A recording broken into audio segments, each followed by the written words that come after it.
Insu Park stood in the Great Assembly Hall on Unity Station, looking out at representatives from over 60 different species.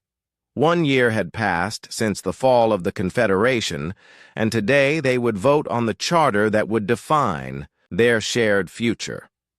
The hall was a marvel of cooperative engineering. Each species had contributed something to its design, creating a space where beings with different atmospheres, gravities, and sensory needs could meet as equals. Humans had provided the basic structure, but the Keth had added gravitational modulators, the Vorthak had contributed atmospheric processors, and the crystalline Shard Collective had created translation matrices that let everyone understand each other perfectly. "The final draft is complete," announced Youngmi Choi from the podium. As chief architect of the new Galactic Constitution, she had spent months working with legal experts from dozens of worlds to create something that had never existed before. A truly democratic galactic government. Insu watched as delegates reviewed the document on their personal displays. Some read with eyes like humans. Others processed information through bioelectric fields, and a few absorbed data directly through crystalline resonance.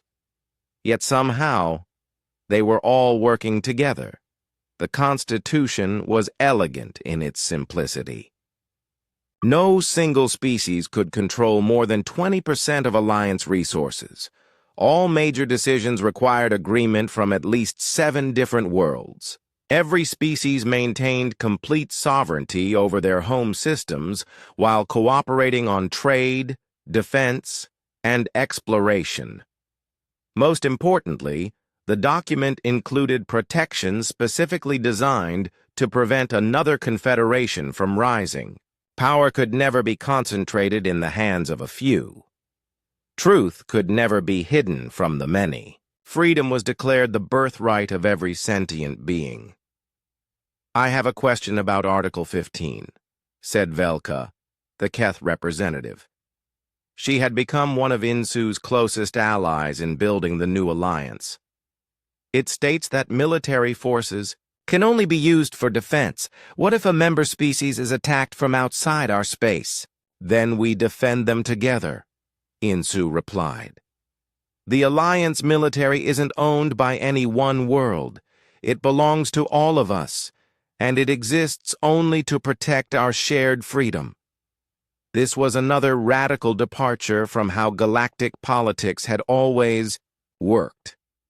Instead of each species maintaining separate fleets that competed with each other, the Alliance would have one military force with ships and crews from every member world. Shungwoo Kim entered the hall, his clothes dusty from another day of restoration work. As head of the Restoration Corps, he led the massive effort to rebuild worlds damaged by decades of Confederation rule. "The Rigel mining worlds are almost finished," Sungwoo reported to the assembly. "The ecosystem should be fully restored. Within 6 months, the Vorthak colonists are already moving back to their ancestral homes." Applause filled the hall. The Rigel system had been stripped nearly bare by Confederation mining operations. Its native species forced to live in orbital habitats while their worlds were hollowed out for resources. Now, using advanced human terraforming technology combined with biological restoration techniques from other species, the worlds were becoming habitable again. "What about the Altair system?" asked Tor9, his crystalline form chiming softly. "More challenging," Shungwoo admitted. 3 of the worlds there were completely sterilized. We'll need to build new biospheres from scratch. But the Grove Federation has agreed to provide seed forests, and the Aquatic Collective will help restore the ocean systems. Mi-sun Lee stood up from her seat in the observation gallery. As the Alliance's chief historian, she had been documenting everything that happened during this crucial period. "I want to add something to the record," Mi-sun said. 1 year ago, when the Confederation fell, many species didn't know what to do with their freedom. Some wanted revenge against the Triad species. Others wanted to isolate themselves and never trust anyone again. But today, we're here together, building something better. She activated a holographic display showing population and development statistics from across the Alliance. Every member world is rebuilding. Trade between species has increased by 300%. Scientific collaboration has led to breakthroughs that no single species could have achieved alone. Most importantly, there hasn't been a single war between Alliance members. This was perhaps the most remarkable achievement of all. For the first time in galactic history, dozens of different species were working together as true equals. There were disagreements and arguments, but they were settled through negotiation rather than force. "There's something else we need to discuss," Insu said. "The Triad species have submitted a formal application to join the Alliance." The hall fell silent. This was the most controversial issue facing the new government. The three species that had ruled the Confederation for decades now wanted to become members of the alliance they had tried to prevent. "They've met all the requirements," Young Mi reported. "Democratic governments, open records, no military forces beyond planetary defense. They've even paid reparations to the species they oppressed." "But can we trust them?" asked Moss Singer from the Grove Federation. "They ruled us for 60 years. They stole our resources and controlled our populations." "That's exactly why we need to let them join," Insu replied. "If we exclude them, we become like them. The Alliance isn't about punishing the past. It's about building a better future for everyone." Velka stood up. "The Keth delegation has discussed this extensively. We vote to accept the Triad applications with conditions." "What conditions?" Insu asked. "Full transparency for 50 years, open access to all their government records, and most importantly, they must contribute to the Restoration Corps. They helped create the damage across the galaxy. They should help fix it." Other delegates began voicing their opinions. Some were angry, remembering decades of oppression. Others were hopeful, seeing a chance to truly move beyond the old conflicts. But gradually, a consensus emerged.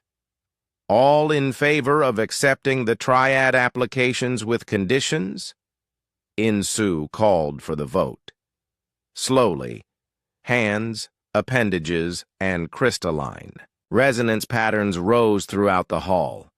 It wasn't unanimous, but it was a clear majority.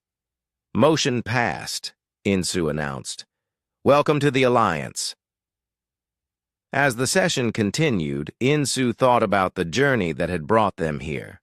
21 years ago, humanity had fled Earth in desperation, scattered across 1,000 ships into the darkness between galaxies. They had been refugees, exiles, survivors. Now they were leaders of the largest peaceful coalition in galactic history. But more importantly, they had chosen to share that leadership rather than hoard it. "Final item on the agenda," Young Mi announced, "the memorial proposal." The great display showed plans for a monument to be built on Earth. It would honor not just humanity's struggle, but the suffering of every species that had lived under Confederation rule. More importantly, it would serve as a reminder of the cost of oppression and the value of freedom. "The inscription has been finalized," Misan said. "They let us go. We chose to come back. The difference defined everything." Insu nodded. Those words captured the essential truth of what had happened. The Confederation had made many mistakes, but their greatest error was thinking that letting humanity leave quietly would solve their problem. Instead, it had given humanity time to become something the Confederation never expected. Not conquerors, but liberators.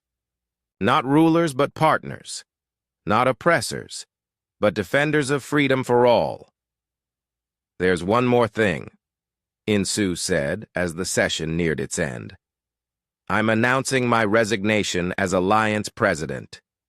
Shocked murmurs filled the hall. Insu had been the natural choice to lead the new government, respected by every species for his wisdom and fairness. The Alliance Constitution limits presidents to 2-year terms, Insu explained. I believe leaders should serve for shorter periods, not longer ones. Next year you'll elect someone else. Maybe a Keth, maybe a Vorthak, maybe someone from a species I've never met. This was perhaps the most radical idea of all. In galactic history, leaders typically ruled until they died or were overthrown. The concept of voluntarily giving up power was almost unthinkable. But who will guide us? Asked a delegate from the Outer Rim worlds. You will guide yourselves, Insu replied. That's what freedom means. Making your own choices, accepting the consequences, learning from your mistakes. No one species is wise enough to rule all the others. That's the lesson we learned from the Confederation. As the session ended and delegates began returning to their ships, Insu stood alone on the observation deck. Through the transparent walls, he could see ships from dozens of worlds docked at the station. Each vessel was different, reflecting the unique culture and technology of its builders. Yet they all flew the same banner. A simple symbol representing unity in diversity. Young Mai joined him at the window. Do you think it will last? She asked. The Alliance, I mean. Can so many different species really stay united without someone forcing them to? Insu thought about the question. It was true that the Alliance faced enormous challenges, economic disputes, territorial disagreements, cultural misunderstandings.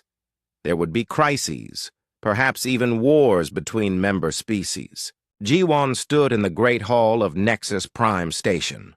Around her, hundreds of alien beings filled the massive room.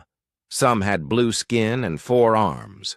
Others looked like walking crystals that caught the light. A few were so strange that Jiwan could not tell which end was their head. She was the only human in the room. The hall was quiet now. Too quiet. Jiwan's heart beat fast as she waited for the words that would change everything. She had been Earth's voice here for 5 years. She had made friends among the stars.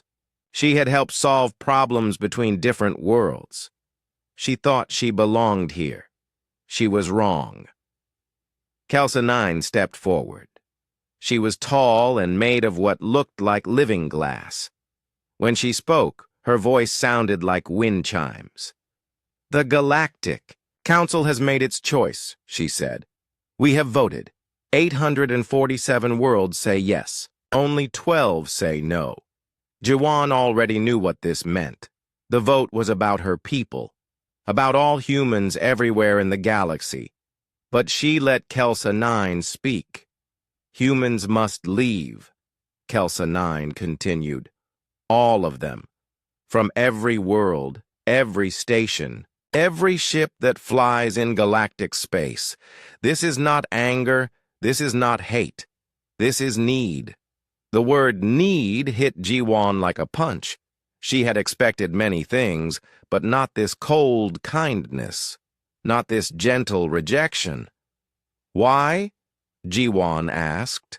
Her voice was steady, but inside she felt like screaming. A new alien stepped forward. This one was Vakthon, speaker for the Hive worlds. His people looked like giant insects with too many eyes. When he talked, clicking sounds came from his mouth. Your people change things, Vakthon said.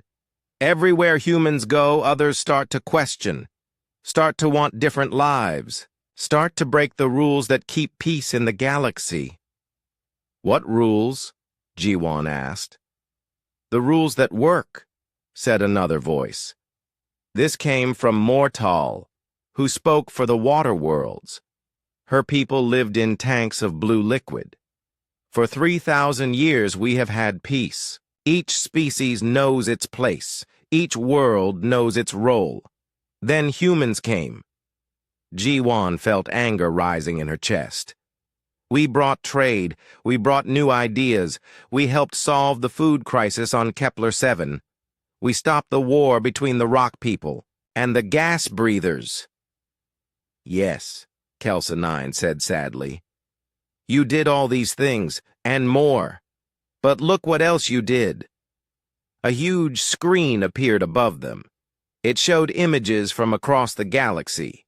On one world, young aliens held signs demanding better pay for their work.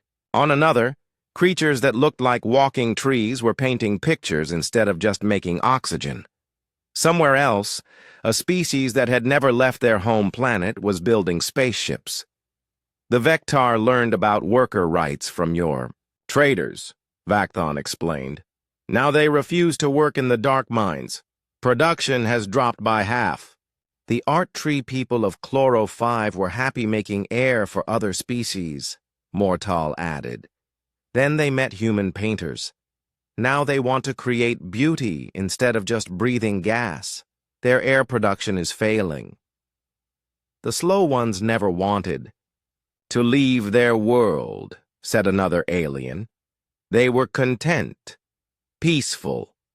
Then humans told them stories of the stars. Now half their young ones are trying to build rockets. Their whole society is falling apart. Ji-won looked at each speaker. She saw fear in their strange faces. Fear of change. Fear of their people wanting more than what they had always had. So, you blame us, she said, for making people dream. Dreams can be dangerous, Kelsa-9 replied. The galaxy was stable, happy. Each species found their place and stayed there. Humans don't understand this. You always want more. Always want to grow and change and become something new. Worse, you make others want the same thing. The hall fell silent again. Ji-won could hear her own breathing. Around her, hundreds of alien eyes watched and waited. We tried to find another way, said Elder Zix from the council leadership. His people were ancient and wise, with skin like old leather and eyes like deep caves. We thought about limits, rules just for humans, special areas where your people could live apart. But the damage spreads too fast. Damage? Ji-won's voice cracked. Is that what we are? Damage? Your very existence is disruption, Elder Zix said, not unkindly. Humans are like a virus of change. Everywhere you go, you make others question everything. Question their leaders. Question their traditions. Question their place in the universe. This is not evil, but it is dangerous. Ji-won thought about her childhood on Earth. She remembered her grandmother telling her stories about the old days, before humans reached the stars, how her people had fought wars over tiny differences, how they had nearly destroyed their own world with weapons and waste, and anger. But she also remembered how they had learned to do better, how they had stopped the wars and cleaned the air and reached out to touch the stars with gentle hands. What if we change? She asked. What if we learn to fit in better? What if we follow your rules? Kelsa-9's crystal form seemed to dim. Could you stop being human? Could your artists stop creating new beauty? Could your scientists stop asking new questions? Could your leaders stop trying to make things better for everyone? Ji-won opened her mouth to say yes, then closed it. Because the answer was no.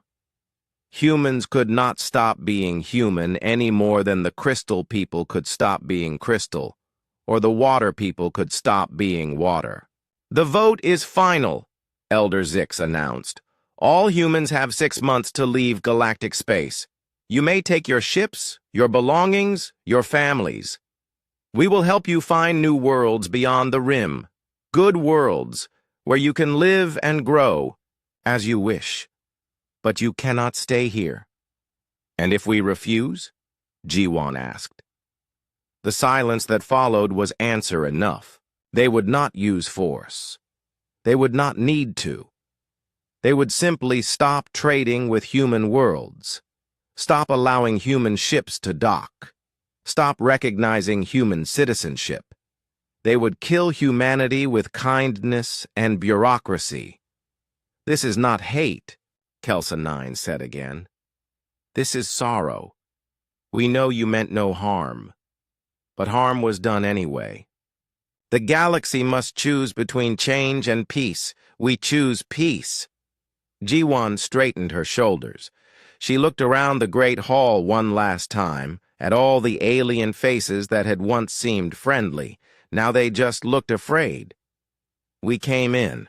Peace, she said, her voice carrying to every corner of the hall. We tried to belong. We shared our knowledge and our friendship. If our very existence threatens your peace, then maybe your peace was never real at all. She turned and walked toward the exit.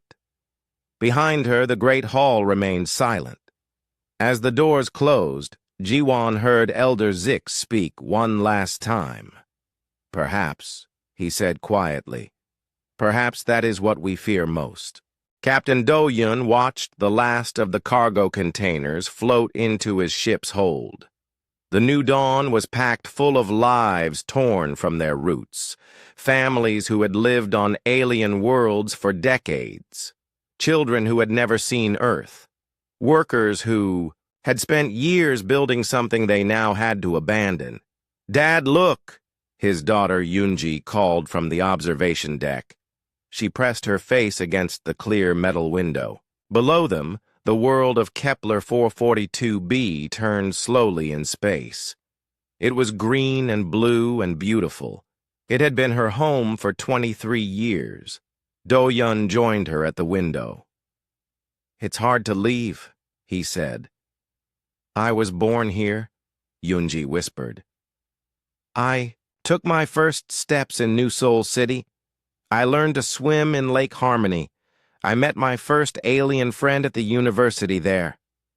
She pointed to a cluster of lights on the night side of the planet. "That's where Dr. Velnar taught me about plant biology.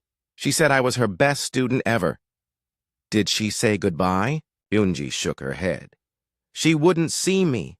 None of them would.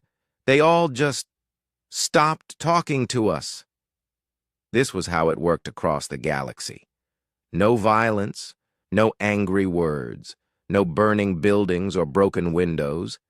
The aliens simply turned away from humans, stopped answering messages, stopped coming to work alongside them, stopped buying from human shops or selling to human traders. It was exile by silence. On the bridge, Communications Officer Yuna was handling the endless stream of messages from other human ships. "Captain, the Bright Star reports they're ready to leave the Tau Ceti system. The Home Again is still loading families from the asteroid mining stations. And, sir, we have a problem on Proxima Station." Do-Yun sighed. "What kind of problem?" "Engineer Minseo won't leave. She's locked herself in the fusion reactor control room, says the station will die without her." Do-Yun looked at the star charts. Proxima Station was only 2 hours away at full speed. "Set course for Proxima. We'll pick her up on the way out."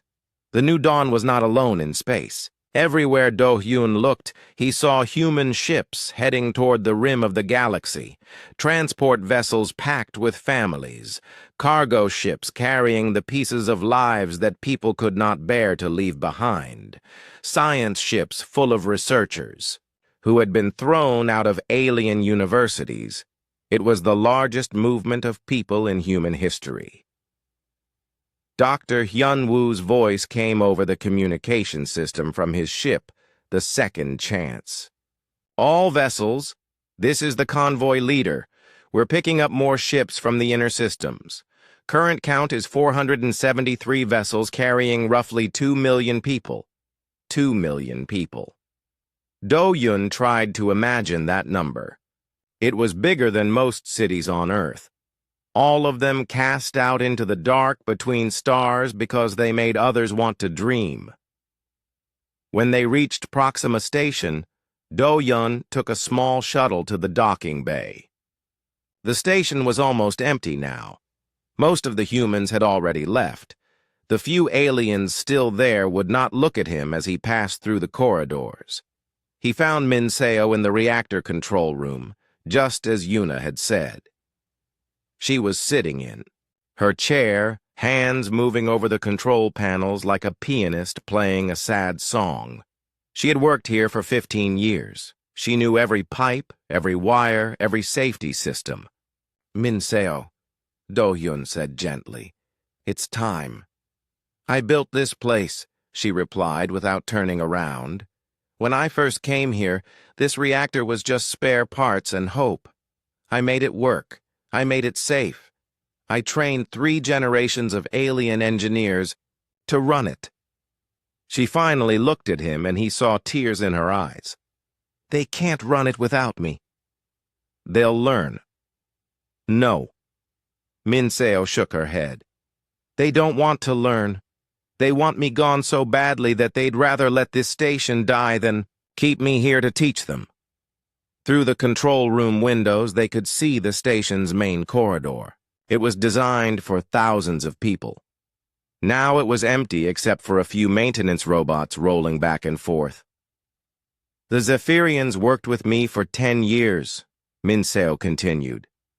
Kelm 7 was like a brother to me. We solved problems together. We shared meals. We talked about our families. Yesterday, he wouldn't even look at me when I tried to hand over the maintenance schedules. Do-Yun sat down beside her. They're scared. Of what? Of me? I fix things. I keep people safe. I make sure the lights stay on and the air stays clean. What's scary about that? You make them think they could fix things too. You make them think they could be more than just maintenance workers. You make them dream of building something new. Minseo laughed, but it was not a happy sound. Is that so terrible? For them, yes. Their whole society is built on everyone staying in their place. Workers work, leaders lead, nobody questions, nobody changes. Then humans show up and start treating workers like they could be leaders too. A red light blinked on the control panel. Minseo's hands moved automatically to fix the problem. Reactor temperature spike in Section 7, she muttered. Happens every 6 hours. I've been trying to fix it for 3 years, but the parts I need are restricted. Only senior engineers can order them, and senior engineers don't work on stations. Like this. Have you told them about the spike? 100 times. They say it's not dangerous. They say it's within acceptable limits. Minseo's voice got harder. But I know this reactor. I know that spike will get worse. In maybe 2 years, maybe 3, it will cause a cascade failure. The whole station will die. Then tell them that. I did. They said they would rather risk station failure than let me stay to fix it. Minseo stood up slowly. They would rather die than admit they need a human. As they walked back to the shuttle, Minseo looked over her shoulder one last time. I love this place, she said. I thought I would retire here. I thought my grandchildren would visit me here. I thought this was home. Home is where your people are, Do-Hyun replied, and your people are heading to the rim. The shuttle ride back to the New Dawn was quiet. As they flew away from Proxima Station, they could see it growing smaller and smaller until it was just another dot of light in the darkness. Back on the New Dawn, Yoonji was waiting for them with news. Dad, I've been listening to the communications from other ships. We're not just picking up humans, there are others too. Others? Aliens. Not many, but some. Young ones mostly. They're asking to come with us. This was surprising. Do-Yun had expected the aliens to be happy to see humans go. What kind of aliens?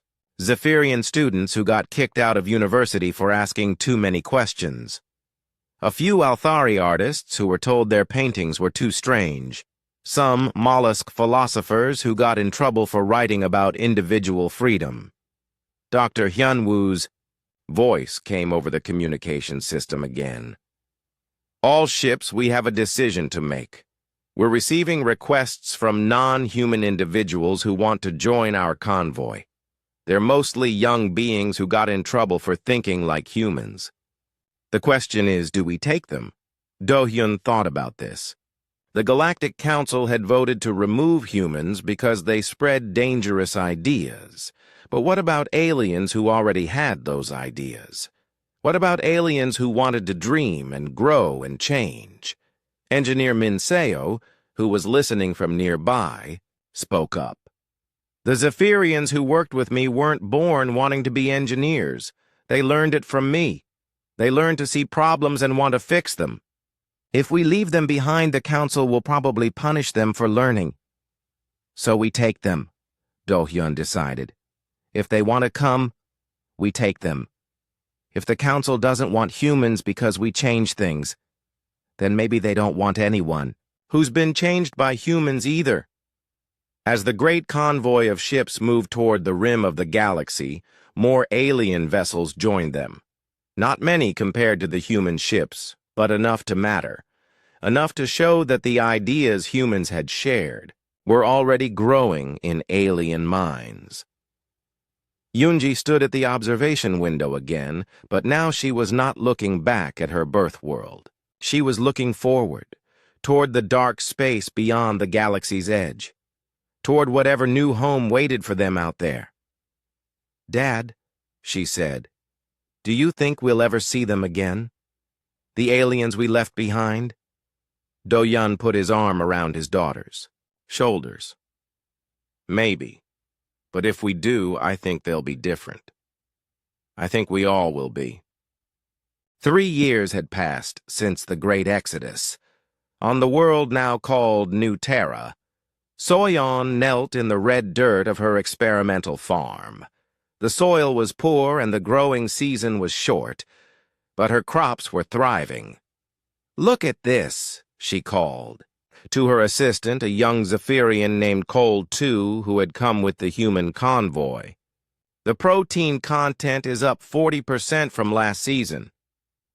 Cole 2 ran his scanner over the grain stalks. His people were excellent at precise measurement, which made him perfect for agricultural research. "Remarkable. These seeds could feed twice as many people as the standard galactic varieties." "More than that," Soyeon said, brushing dirt from her hands. "These plants can grow in almost any soil. Hot worlds, cold worlds, even worlds with strange chemistry. If we could share these seeds..." "The Council would never allow it," Cole 2 said, sadly. Improved food production might upset the balance. Some worlds might grow too much food. Others might become dependent on the new crops. It would create change. Soyeon shook her head. "Their loss. We'll use these seeds to make sure no one in the Rim territories ever goes hungry." Across New Terra, similar scenes were playing out. Without the restrictions of galactic law, human creativity was blooming like flowers after rain. In the capital, City of Hope Landing, Soyeon's brother Jaemin was helping to write a new constitution. The government they were building was unlike anything in galactic space. "Every citizen gets a vote," Jaemin explained to a council of species representatives. "But we also have councils of experts who advise on technical matters. Scientists help make decisions about science. Engineers help make decisions about engineering. Artists help make decisions about culture." A mollusk philosopher named Slow Wisdom Growing raised a tentacle. "This seems chaotic. In the galaxy, Leaders are chosen by tradition or inheritance. They make all decisions. It is simple. Simple. Yes, agreed a young Althari named Crystal Song. But not good. My grandmother was chosen to lead our clan because her grandmother led our clan. She knew nothing about art or science or war. She led because it was her turn. Here, leaders must earn their position, Jamin continued. They must prove they can do the job, and if they do poorly, the people can choose new leaders. What if the people choose poorly? Asked Slow Wisdom Growing. Then they learn from their mistakes and choose better next time, Jamin replied. Freedom includes the freedom to fail, but it also includes the freedom to try again. In the research district, Dr. Nayan was working on problems that had been forbidden in galactic space. Her quantum computers could process information faster than anything the Council allowed. Such devices were restricted because they might give one species an advantage over others. The quantum field fluctuations are stabilizing, she reported, to her team, which included both humans and aliens. If this works, we'll be able to calculate hyperspace routes that are twice as fast as current methods. Won't that upset galactic shipping? Asked her assistant, a former council researcher named Vel Study Always. Only if they use our routes, Neon replied with a grin. But they banned this research, remember? They said it was too dangerous.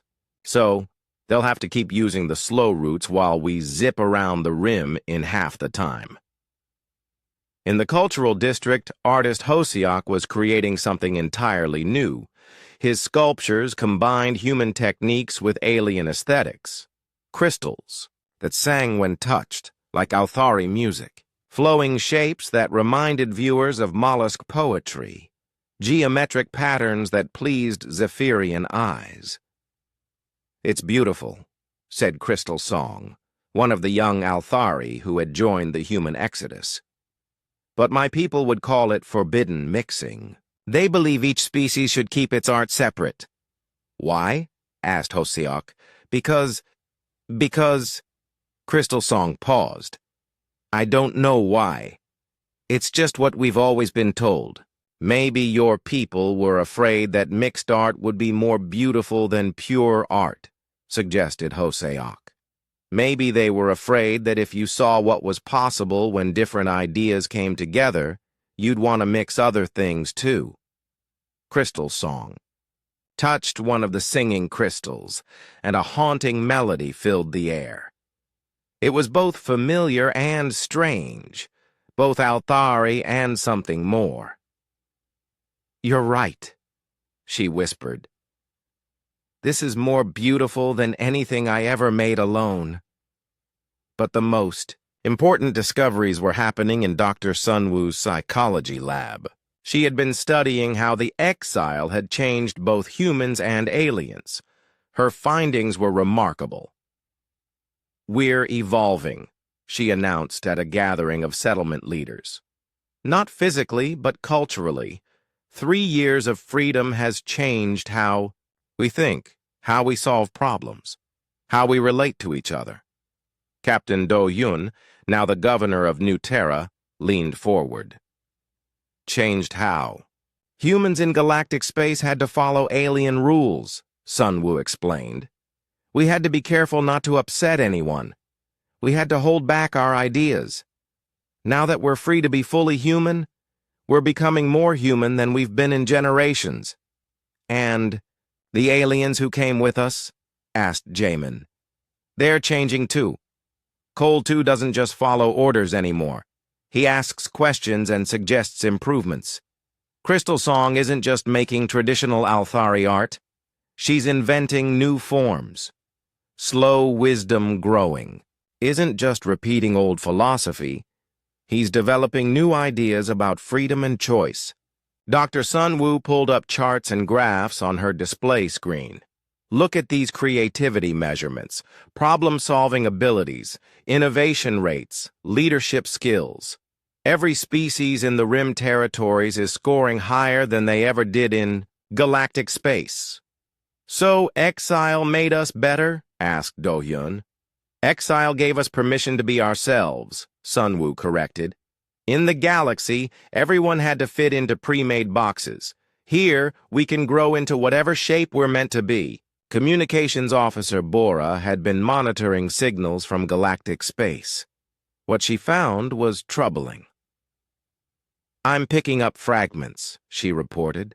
Coded messages, rumors, whispers from aliens who stayed behind. What kind of rumors? Asked. Do-hyun, economic problems. The trade routes that humans set up are failing.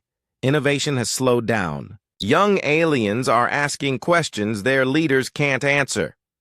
Bora pulled up intercepts of alien communications. Listen to this. A crackling voice filled the room, speaking in translated Zephyrian. Production down 30% since the humans left. Workers asking for better conditions like the humans used to get. Management doesn't know how to handle independent thinking. Another voice, this one Althari. The young ones keep asking why they can't make art like the humans did. Why they can't explore like the humans did. Why they can't dream like the humans did. A third voice, Mollusk. Philosophy schools reporting discipline problems. Students want to study individual freedom and personal choice. Concepts the humans introduced. Council considering closure of all philosophy departments. Bora switched off the recordings. It's happening all across the galaxy. The human absence is being felt. Good, said Minseo, who had become New Terra's chief engineer. Maybe they'll realize what they threw away. Or maybe they'll blame us even more, warned Jamin. Maybe they'll say this proves we were dangerous. Dr. Sunwoo nodded thoughtfully. The galaxy is learning something important. You can't go backward after you've seen what's possible going forward. You can't unknow freedom once you've tasted it. You can't stop dreaming once you've learned to dream. Outside the meeting hall, New Terra's 3 suns were setting. The sky turned colors that no one had ever seen from Earth. Purple and gold and deep green. Alien flowers released their evening perfume while human-designed windmills turned slowly in the breeze. Children played in the streets, human children and alien children together, inventing games that no pure species had ever imagined. Their laughter mixed with the sound of construction as new buildings rose to house the growing population. You know what I think? Said Hoseok, watching the children play. I think we're not just surviving out here. I think we're building something new. Something that's never existed before. What's that? Asked Crystal Song. A civilization based on growth instead of stability. On questions instead of answers. On possibility instead of certainty. Crystal Song's crystal skin caught the light of the setting suns and threw rainbows across the street. The council would hate it. Yes, agreed Hoseok with a smile. They would. As night fell over New Terra, the stars came out. Among them were the distant lights of galactic space, where trillions of beings lived under the old rules. But here in the Rim territories, under alien stars, something new was being born. Something that might one day spread back to the galaxy that had cast it out. Something that might teach the universe that growth and peace could exist together after all. The ancient gateway hung in space like a sleeping giant. Dr. Jisoo stood on the observation deck of the research vessel Discovery, studying the massive structure through the clear walls. It was beautiful and terrifying at the same time. The energy. Readings are incredible, she reported to the gathered fleet commanders. This thing has been waiting here for millions of years.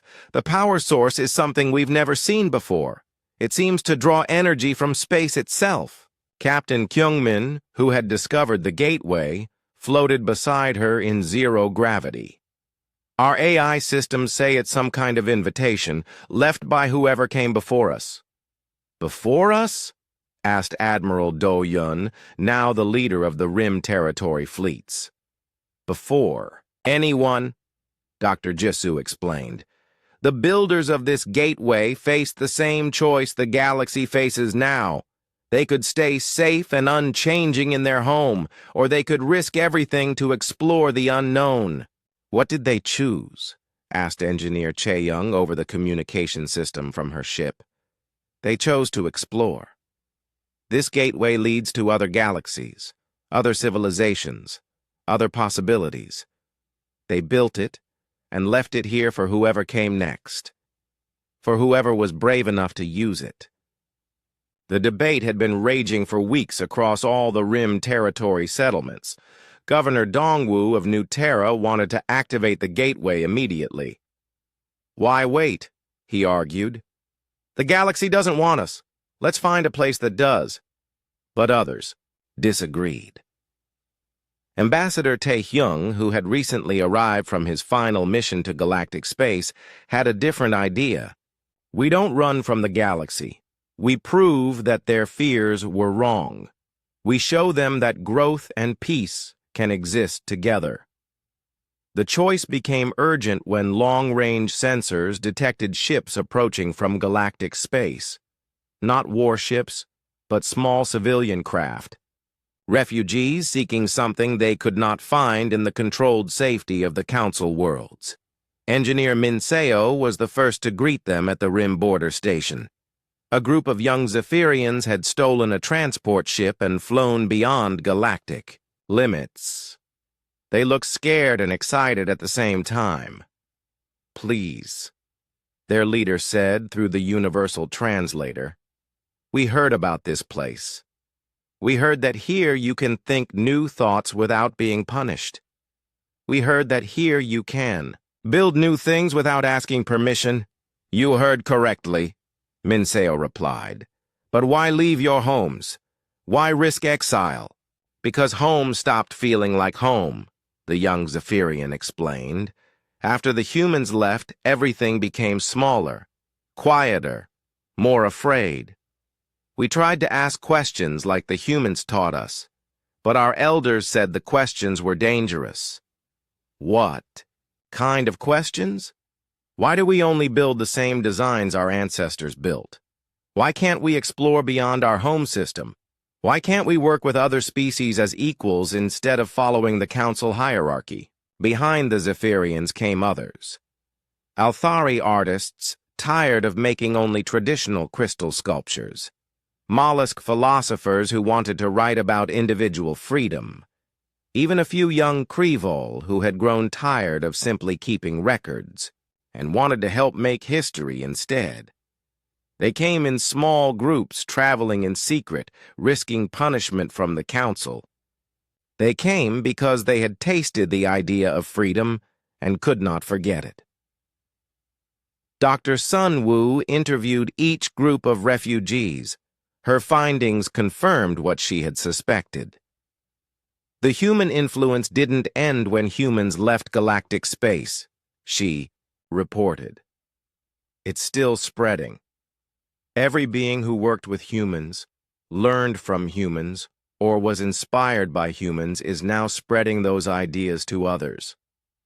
Like a virus, said Dr. Hyunwoo thoughtfully.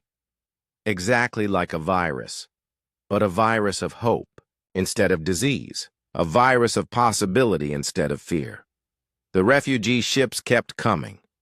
Soon the Rim territories had more alien residents than human ones. They came seeking the freedom to grow, to change, to become more than what they had been born to be. Engineer. Chae-young found herself managing mixed crews of species that had never worked together before in galactic space.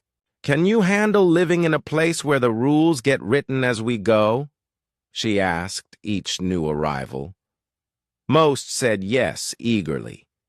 A few changed their minds and returned to galactic space. but most stayed, drawn by the promise of a life without predetermined limits.